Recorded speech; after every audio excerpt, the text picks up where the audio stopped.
sommaire de cette édition de l'actualité, le coup d'envoi à Yokohama de la 7e conférence internationale de Tokyo sur le développement de l'Afrique.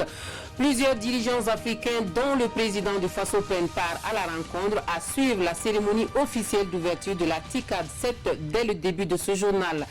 Une partie de pêche dans ce journal et c'est au barrage de Congo à quelques encablures de Ouagadougou que nous donne rendez-vous les inconditionnels de la pêche à la ligne pour des moments de détente entre amis et nous entendrons vanter les vertus de ce loisir.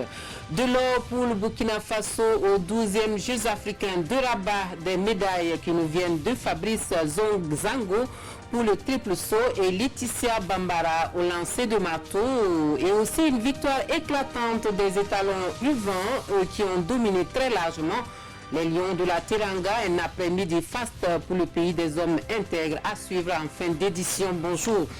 Merci de suivre les actualités de la mi-journée sur la télévision du Burkina. Un très bon appétit à vous qui êtes à table. Cela dit, le Japon accueille l'Afrique au nom de l'Afrique. Donc, le Japon accueille l'Afrique donc au nom du développement. La 7e conférence internationale de Tokyo sur le développement de l'Afrique a officiellement ouvert ses portes ce jour à Yokohama. Plusieurs dirigeants africains, dont le président du Faso, prennent part à la cérémonie officielle d'ouverture qui annonce les couleurs de l'aide japonaise. L'empire du soleil levant met au centre de cette aide l'homme, l'innovation et les infrastructures. Nous suivons le compte-rendu de nos envoyés spéciaux Moussa Ouedraogo, Peggy Ouedraogo. Dès l'entame de cette session d'ouverture, des mots bien choisis, à l'image de ceux utilisés par le président de la Commission de l'Union africaine, à la tribune de l'ouverture officielle des travaux de la 7e conférence internationale de Tokyo sur le développement de l'Afrique. Moussa Faki Mahamat a salué la philosophie de l'aide japonaise, une aide qui se veut un appui à l'autonomie où l'assistance technique est privilégiée. C'est du reste tout l'enjeu de la 7e édition de ce forum né il y a une vingtaine d'années. Faire avancer le développement en Afrique par les personnes, les technologies et l'innovation. Le pays de l'innovation par excellence qui reçoit la dizaine de dirigeants africains s'engage ainsi dans une action conséquente sur le continent. Si l'Afrique est à la frontière de l'innovation, le Japon choisit de l'accompagner afin que cette frontière soit franchie et que le continent profite de ses retombées dans le long terme. Cet appui à l'autonomie se ressent déjà au Burkina Faso grâce à une coopération vieille de plusieurs décennies. Vous savez qu'il y avait les jeunes volontaires japonais qui étaient venus au Burkina Faso pour participer également à l'éclosion des mentalités dans nos différentes régions et villages. Cette mission a été suspendue du fait des questions de sécurité, ce qui nous semble relativement normal. Nous avons discuté avec la JK également autour de la question de la construction de l'ENEP de Kaya. Nous sommes dans une discussion pour rechercher une solution, puisque là également il s'agit d'assurer le contrôle, l'exécution des travaux. C'est les Japonais qui doivent l'exécuter et ils ont des craintes pour nous sur les questions sécuritaires. Et nous avons donné des assurances et c'est une question qu'ils vont réexaminer de manière à ce que nous puissions avancer sur le dossier. Au-delà de ça, en ce qui concerne l'amour de croissance que nous avons avec le Japon et certains pays de notre région, nous avons des routes qui ont été déjà désignées comme étant prioritaires dans l'amour de croissance. C'est des routes qui doivent être cultivées et nous travaillons dans le sens de ce que cela puisse se faire rapidement, sans compter le fait que dans ces routes, on peut citer la route Bobo, Banfora, Côte d'Ivoire, qui sera donc prise en compte le plus rapidement possible. Enfin, ils nous ont demandé de choisir un projet sous forme de don, qui sera une infrastructure qui va se faire également à Ouagadougou. Donc, c'est pour dire que nous avons des attentes, nous y travaillons. Nous avons profité également de l'audience que nous aurons avec le Premier ministre japonais certainement demain pour renforcer ces différents codes de la coopération entre le Japon et le Burkina Faso et remercier également le gouvernement japonais pour tout ce qu'ils ont entrepris pour consolider et renforcer les forces de police et de gendarmerie avec des dons de véhicules, de motos, etc. De plus, Le président en exercice de la force conjointe G5 Sahel s'est compté sur l'engagement du Japon dans la lutte contre le terrorisme, le souhait étant que l'Empire du Soleil Levant soit partie prenante de la coalition internationale entérinée lors du sommet G7 à Biarritz. L'ouverture de la TICAD 7 a été immédiatement suivie de panels portant sur le futur de la TICAD et sur le thème central de la conférence internationale. Les engagements qui seront pris à l'issue de ce forum devraient aider à asseoir la vision de l'agenda 2063 de l'Union africaine, celle d'aboutir à une Afrique transformée en puissance mondiale. Au Burkina Faso, le comité scientifique chargé de l'élaboration de la politique nationale de la sécurité chez le président de l'Assemblée nationale, la commission est venue présenter entre autres la note conceptuelle de l'élaboration de la dite politique et surtout consulter le président de l'Assemblée du Parlement burkinabé donc sur la vision stratégique globale de cette politique de sécurité nationale. L'audience intervient après 100 jours de travaux qui ont permis au comité scientifique une large consultation de toutes les forces vives de la nation. Nous suivons le compte-rendu de l'audience avec Amadou Ilboudou et Olopoda. Il avait 100 jours pour élaborer une politique de sécurité nationale, un délai consommé, mais le contexte socio-économique difficile et la dégradation de la situation sécuritaire commandent un travail cohérent et de belles factures qui impliquent toutes les couches sociales de la nation burkinabé.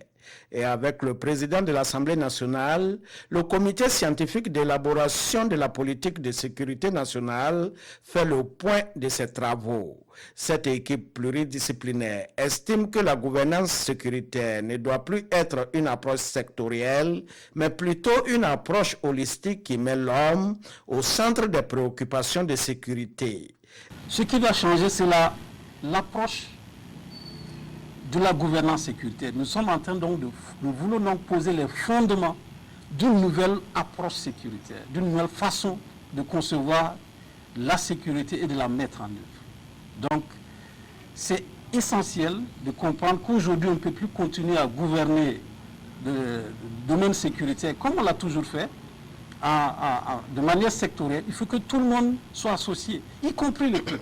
L'enjeu de ce processus, c'est de poser les fondements d'un édifice sécuritaire dans lequel tout le monde doit se reconnaître.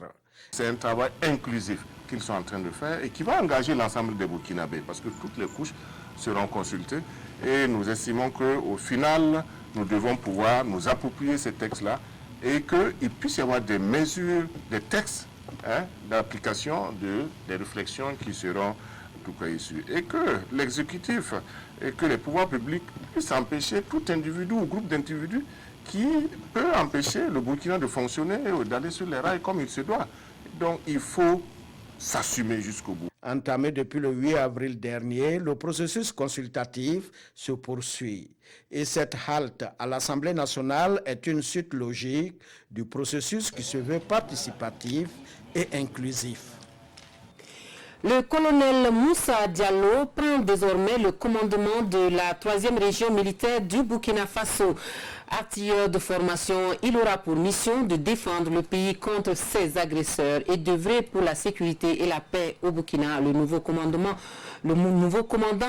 invite pour cela les populations à une franche collaboration. Le colonel Moussa Diallo prend donc ses quartiers ce 27 août au camp militaire général Babassi à Ouagadougou. Plus de détails avec Omar Zombri.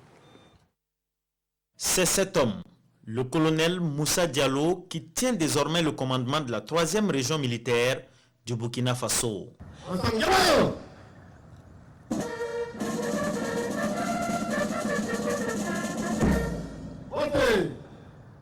Installé ce matin au camp général Babassi dans la pure tradition militaire, le colonel, plusieurs fois médaillé, connaît bien sa mission.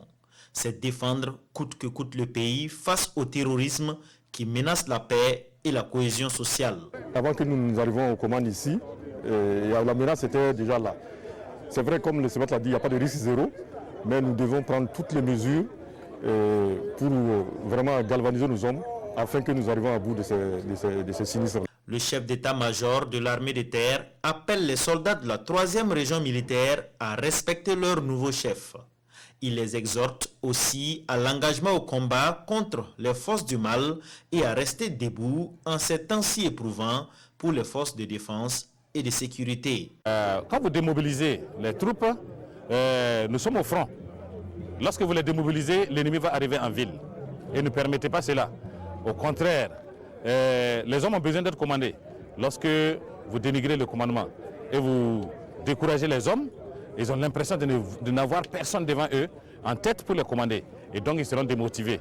Lorsqu'on coupe la tête de quelqu'un, les autres membres ne marchent pas. Et donc il faut nous encourager. Encourager les hommes pour leur dire que nous sommes en guerre et que des morts peuvent arriver. Mais nous espérons pouvoir gagner à la fin. Le colonel Gilles Bationneau invite les civils à la collaboration avec les FDS. Une minute de silence a été observée à la mémoire des soldats tombés à Koutoukou, ainsi que toutes les autres victimes du terrorisme au cours de cette cérémonie. En santé, l'hôpital Paul VI dispose désormais d'un scanner qui va renforcer son plateau technique pour de meilleures prestations de services aux populations. C'est le fruit du partenariat entre l'hôpital Sainte-Marie de l'archidiocèse de Séoul et l'hôpital Paul VI de l'archidiocèse de Ouagadougou. Le scanner de 64 barrettes est remis officiellement ce 27 août en présence du cardinal Philippe Ouedraogo. Nous suivons le compte-rendu de la cérémonie de réception avec Oscar Soulama et Nathalie Savadougou. Il est désormais possible pour les malades souffrant des pathologies cardiovasculaires et ceux des traumatismes crâniens de se faire diagnostiquer à l'hôpital Paul VI de Ouagadougou. L'hôpital vient d'acquérir un scanner flambant neuf de 64 barrettes, un don de l'hôpital Sainte-Marie de Séoul en Corée du Sud. Ce scanner est un scanner de 64 canaux de détection, donc qui est capable de faire en une seconde 172 images. Donc sa performance est telle que elle est capable de faire des images du cœur, parce que le cœur est en mouvement, pour le prendre en image c'est tellement difficile. Tout homme qui vient ici doit être accueilli comme Jésus accueillait les malades, doit être aimé et doit être soigné. Nous souhaitons que le personnel vraiment travaille avec beaucoup de conscience et de professionnalisme pour arriver à la maturité, à permettre à cet hôpital d'atteindre sa pleine maturité et être vraiment un instrument au service de tous ceux qui souffrent. Ce don est le fruit du jumelage entre l'archidiocèse de Ouagadougou et celui du Séoul. Pour le responsable pastoral de santé de l'hôpital Sainte-Marie de Séoul, la coopération entre les deux structures relève de la divine providence. Il y a de cela 3 ans, son éminence, leur cardinal, les avait envoyés ici dans le cadre de la coopération. Et alors, au cours de leur visite, ils ont eu à rendre visite à l'hôpital Paul VI, à visiter l'hôpital Paul VI. Et c'est là qu'ils se sont rendus compte du besoin qui existe dans cet hôpital-là. Je crois que cette coopération pourra continuer et se solidifier davantage au fil des années. Ce scanner vient ainsi renforcer le plateau technique de l'hôpital Paul VI pour le bonheur de la population burkinabé. Son éminence a en outre procédé à la bénédiction de l'édifice et du scanner. En rappel, l'hôpital Sainte-Marie de Séoul avait déjà offert une ambulance et des équipements médicaux à l'hôpital Paul VI, et ce respectivement en 2017-2018. Tout autre chose à présent, contre les effets négatifs des changements climatiques sur les productions agricoles, l'ONG WaterAid et l'Agence nationale de la météorologie prennent le taureau par les cornes. Les deux partenaires décident de former des animateurs radio sur la transmission de l'information météorologique aux producteurs agricoles. La formation se tient du 27 au 29 août à Tankodogo. Siedilare Hien et Caroline Ouare nous en parlent. C'est leur parade contre la bourrasque des changements climatiques. Former des animateurs de radiodiffusion sur la bonne utilisation des données météorologiques à diffuser en direction des agriculteurs. Pour cette session, l'ONG WaterAid réunit 22 animateurs radio de la région du Centre-Est. Pour les animateurs qui sont là pour la formation, on s'attend à ce qu'ils puissent obtenir les informations nécessaires, les informations pertinentes qui seront utiles, qu'ils pourront partager, qu'ils pourront avec les langues locales pouvoir transmettre le message auprès des communautés pour qu'ils puissent vraiment prendre effectivement en charge les questions qui seront débattues au cours de cet atelier. L'œuvre est appréciée comme salutaire par les apprenants. Ils se disent conscients du rôle qui devra être le leur au sortir de cette session de formation en vue d'accompagner le producteur dans ses activités de production agricole. C'est une formation qui est très importante, j'allais dire capitale même avec les changements climatiques. Donc comprendre l'importance de ces changements et donner l'information à la population.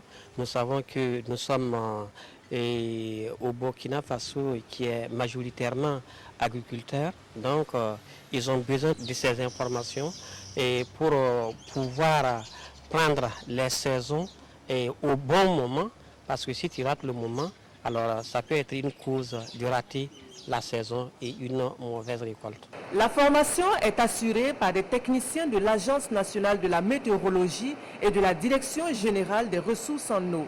L'initiative entre dans le cadre du projet Effort de préparation aux catastrophes pour soutenir les communautés vulnérables de l'ONG WaterAid.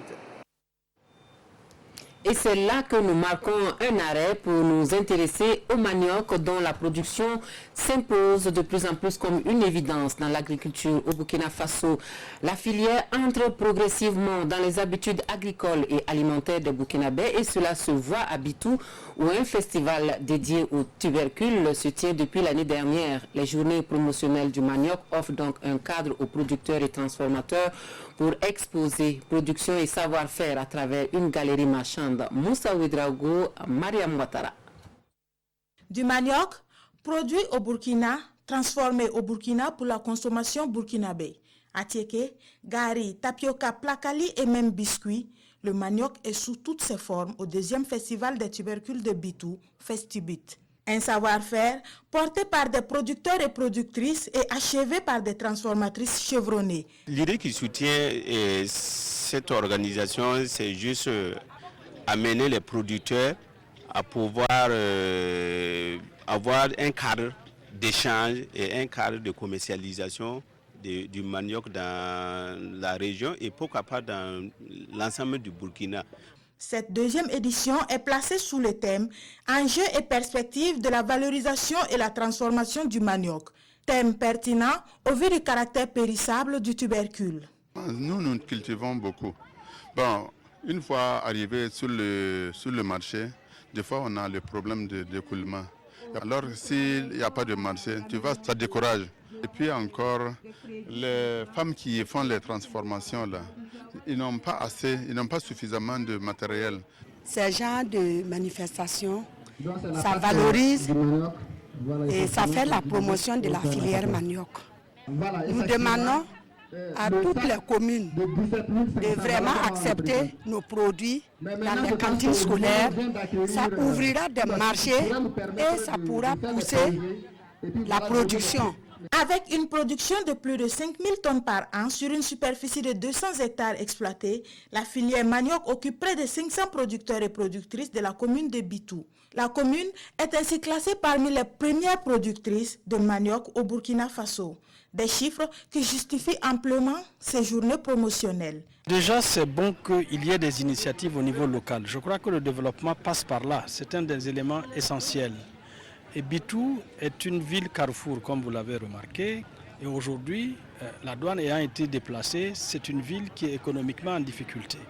Donc cette filière manioc, qui comme vous le savez, regroupe beaucoup de chaînes de valeur, va naturellement permettre de compenser un tout petit peu. En marge de cette deuxième édition du Festibut, un concours pour connaître les meilleurs groupements de producteurs et transformatrices a opposé les différents acteurs de la filière manioc de la commune.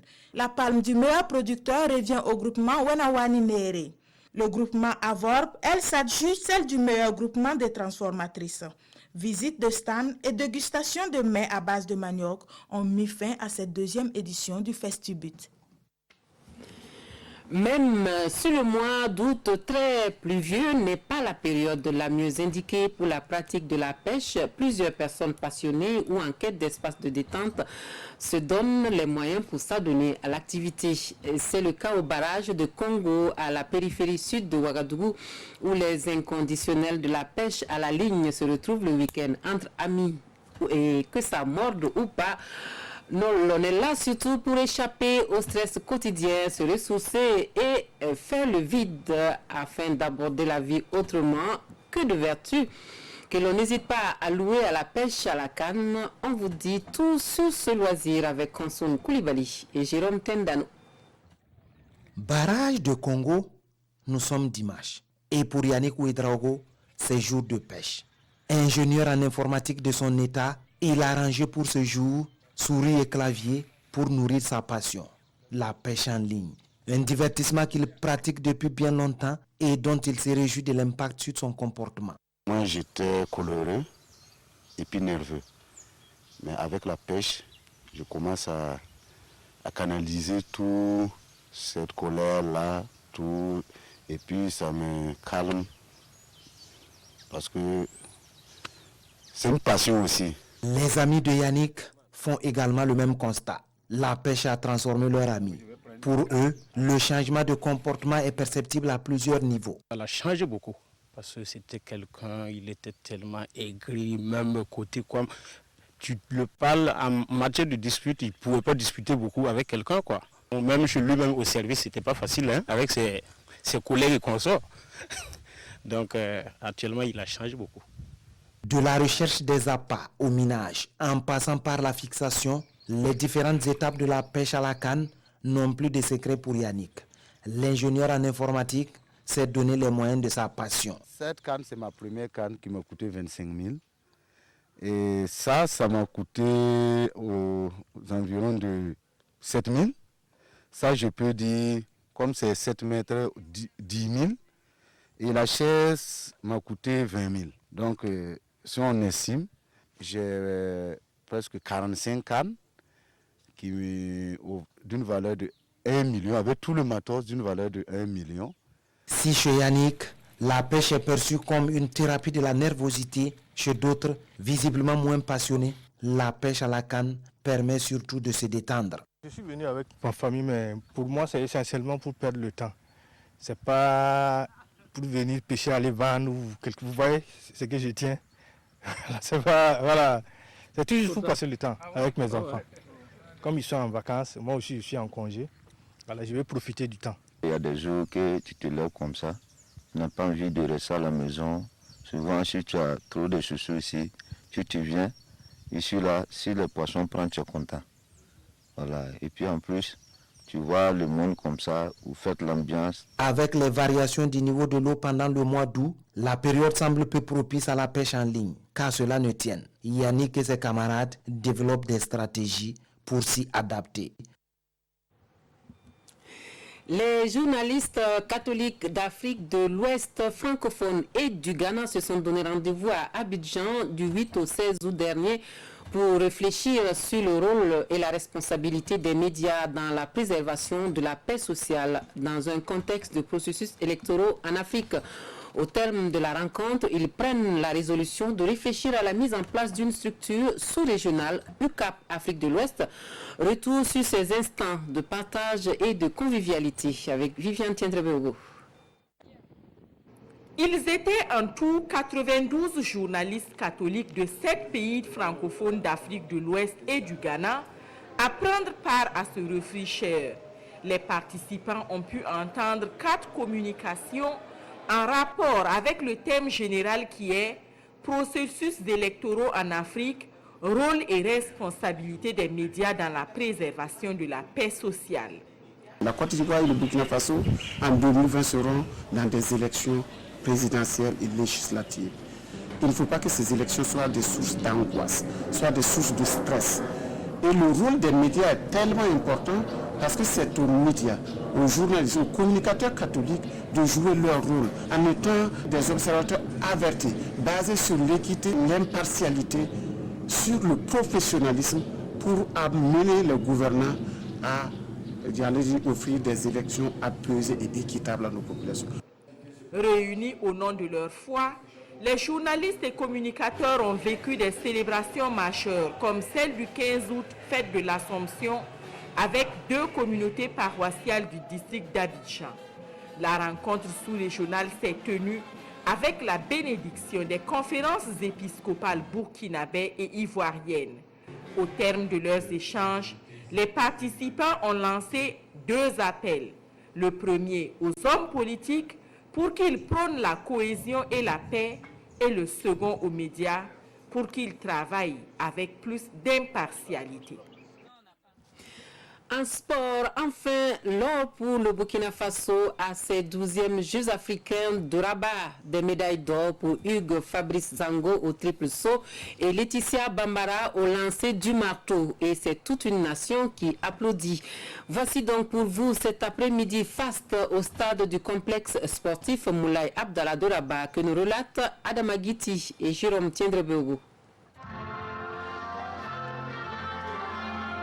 À l'évidence, Hugues Fabrice Zango, il faut ajouter la surprise Laetitia Bambara en cet après-midi du mardi 27 août. Le Burkina attendait une médaille d'or, mais au finish, Hugues Fabrice Zango et Laetitia Bambara lui en offrent 2. Le grandissime favori pour la médaille d'or était bien sûr Hugues Fabrice Zango au triple saut. Dès le premier essai, le recordman du triple saut en Afrique débute par un bond à 16,74 m. Un saut qui lui permet de contrôler les débats. Le deuxième essai rassure déjà Hugues Fabrice Zango sur l'issue du concours. Son saut à 16,88 m, l'une de ses meilleures performances de l'année, lui vaut tout de même de l'or. Quand on vient à un championnat, l'objectif premier c'est d'abord amener la médaille. Et cette victoire, elle est très très importante en fait pour moi et pour le Burkina Faso qui n'avait pas encore justement une médaille ce soir. Bon, c'est la première médaille, donc il y a une deuxième qui arrive, mais voilà, ça fait vraiment très très plaisir. Pas au mieux de sa forme lors des dernières compétitions continentales, Laetitia Bambara avait à cœur de défendre sa médaille d'or des Jeux africains de Brazzaville. En propulsant son marteau à 65,28 m lors de son dernier lancer, Laetitia Bambara accroche l'or et porte le total provisoire du Burkina à 2 médailles d'or et 2 de bronze à ses 12e Jeux africains. Autre bonne nouvelle de la soirée, c'est la qualification de Marthe Yasmine Kouala pour la finale du 100 m haies. Quant à Fatoumata Zungrana et Jean-Claude Rwamba, tous les deux ont pu évaluer le travail qu'il leur faut réaliser pour se hisser au niveau des meilleurs athlètes du continent.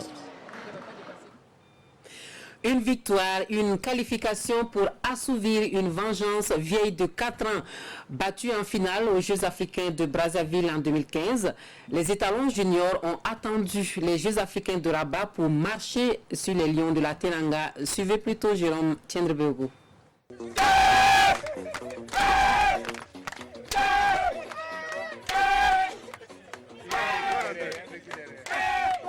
La raison de cette joie, c'est la qualification pour la finale des 12e Jeux africains ici à Rabat. Cheikh Djibril Ouattara qui inscrit le but qualificatif donc des étalons pour la finale de ces 12e Jeux africains ici au stade de l'AS FAR. Cheikh Djibril Ouattara, on imagine que vous êtes très heureux d'être en finale. Oui, très heureux parce que c'est la première finale internationale de tout un chacun ici. Donc depuis on s'est qualifié pour les demi-finales, on avait la rage. On avait la rage d'aller en finale, donc on s'est battu. À l'image de Mohamed Traoré qui a fait échec à Youssouf Badji et au Sénégal. Avant d'en arriver à l'épreuve des tirs au but, il a fallu qu'à l'ouverture du score de Cheikh Djibril Ouattara à la 42e minute, Youssouf Badji réponde à la 79e.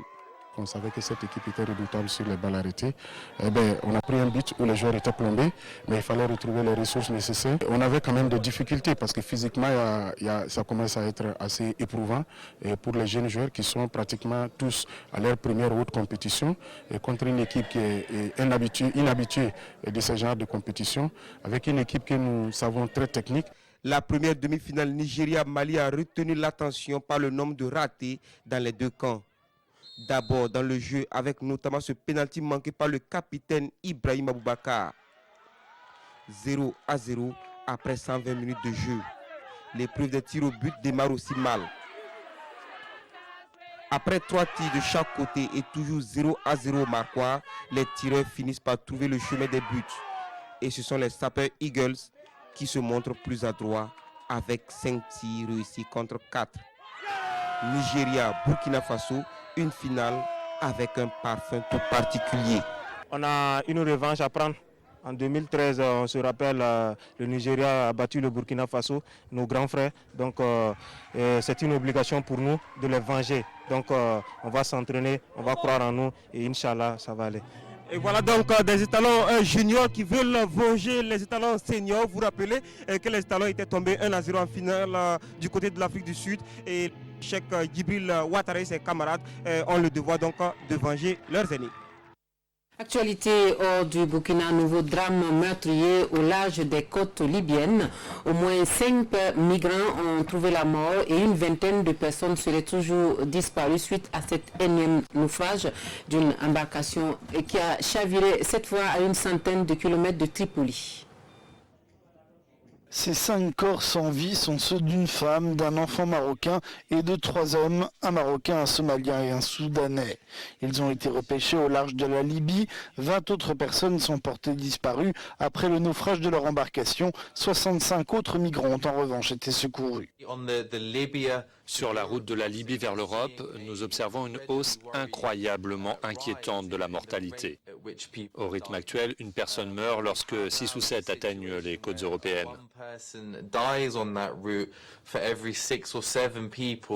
Par rapport aux dernières années, le nombre total d'arrivées en Europe a beaucoup baissé. Mais ce que nous voyons aussi, c'est un nombre encore élevé de morts. Donc il n'y a plus de crise des arrivées, mais une vraie crise des morts.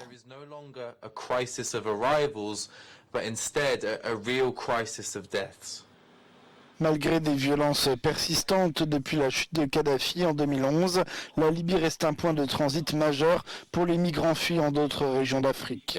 Le HCR appelle à un retour des opérations de recherche et des navires de secours au niveau des États européens. Et nous avons aussi besoin d'une reconnaissance du travail vital des ONG. Nous avons aussi besoin de prendre de nouvelles mesures pour être sûr de mettre les réfugiés venant de Libye hors de danger. D'après le Haut-Commissariat aux réfugiés, au moins 431 personnes sont mortes depuis le début de l'année en tentant de traverser la Méditerranée.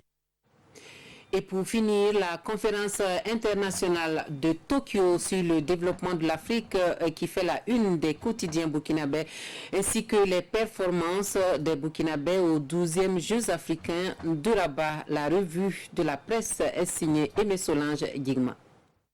Jeux africains au Maroc, Hugues Fabrice Zango et Laetitia Bambara en or titrent le pays. Ils offrent ainsi 2 médailles d'or au Burkina, renchérit le quotidien. Hugues Zango au triple saut et Laetitia Bambara au lancer de marteau ont fait tonner l'hymne du Burkina hier mardi, précise aujourd'hui au Faso. Gloria Guissou, quant à elle, a permis également au Burkina de remporter une autre médaille aux 12e Jeux africains Rabat 2019 en occupant la 3e place en karaté combat dans la catégorie des plus de 68 kg. Gloire et bronze donc pour Gloria Rachel Guissou, lance l'observateur Palga. C'est donc dire que l'athlétisme est l'une des disciplines qui peut faire rayonner le drapeau burkinabé dans le monde, à en croire Sidoya. Lequel journal décline par ailleurs les attentes du Burkina à la 7e conférence internationale de Tokyo sur le développement de l'Afrique TICAD. Il s'agit entre autres du renforcement de la coopération bilatérale, de la promotion de l'intérêt des investisseurs japonais pour le Burkina et de l'établissement d'un partenariat entre les opérateurs économiques des deux pays. À noter que ce n'est pas un fait du hasard si le Japon s'intéresse au continent noir, indique le pays. Tokyo ambitionne également de renforcer sa coopération avec l'Afrique et de voir dans quelle mesure elle pourrait refaire son retard sur des pays comme la Chine en termes d'aide au développement et pourquoi pas d'échanges commerciaux avec le continent noir que toutes les grandes puissances voient comme le continent de l'avenir. À l'Afrique donc de savoir en tirer le meilleur profit, soutient ce journal. Et c'est tout pour les actualités dans cette édition. Merci de votre attention.